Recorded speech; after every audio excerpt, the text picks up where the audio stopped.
বিশ্বের সবচাইতে ধনী ক্রিকেট লিগ আইপিএলে দেখা যায় ইম্প্যাক্ট প্লেয়ারের নিয়মটি। মূলত এই নিয়মে যে কোনো একটি প্লেয়ারকে একাদশ থেকে অন্য একটি প্লেয়ারের সাথে পরিবর্তন করার সুযোগ থাকে উভয় দলের কাছে।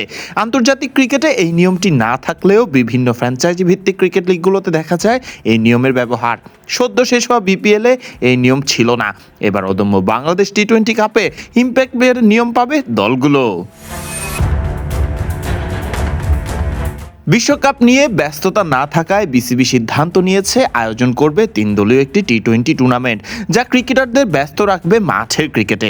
এই টুর্নামেন্টে দলগুলো পাচ্ছে ইম্প্যাক্ট প্লেয়ারের সুবিধা, অর্থাৎ যে কোনো একজনকে একাদশ পরিবর্তন করার সুযোগ পাবে দলগুলো।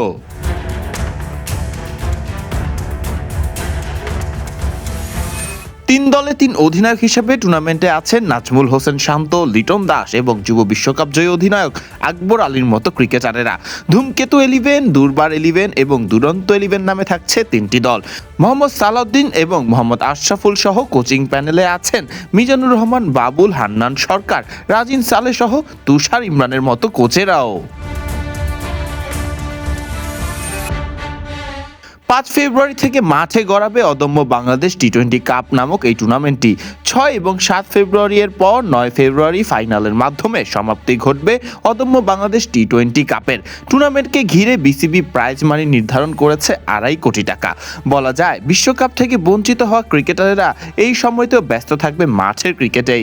কোটি টাকার টুর্নামেন্ট নিয়েই ক্রিকেটারদের বর্তমান ব্যস্ততা কাটবে মাঠের ক্রিকেটে।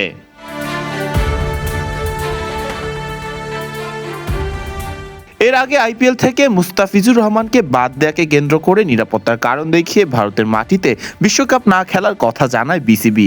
আইসিসি সে আবদার না মানলে বাংলাদেশকে সরিয়ে দেওয়া হয় আসন্ন টি-20 বিশ্বকাপ থেকে। ফলে ব্যস্ততার মধ্যে থাকার কথা ক্রিকেটারেরা মাঠের ক্রিকেট থেকে দূরে সরে যান। মার্চে পাকিস্তান আসার কথা থাকলেও এই টুর্নামেন্টটা নিশ্চিতভাবেই ক্রিকেটারদের মাঠের ক্রিকেটে ব্যস্ত রাখতে বেশ কার্যকরী ভূমিকাই রাখবে।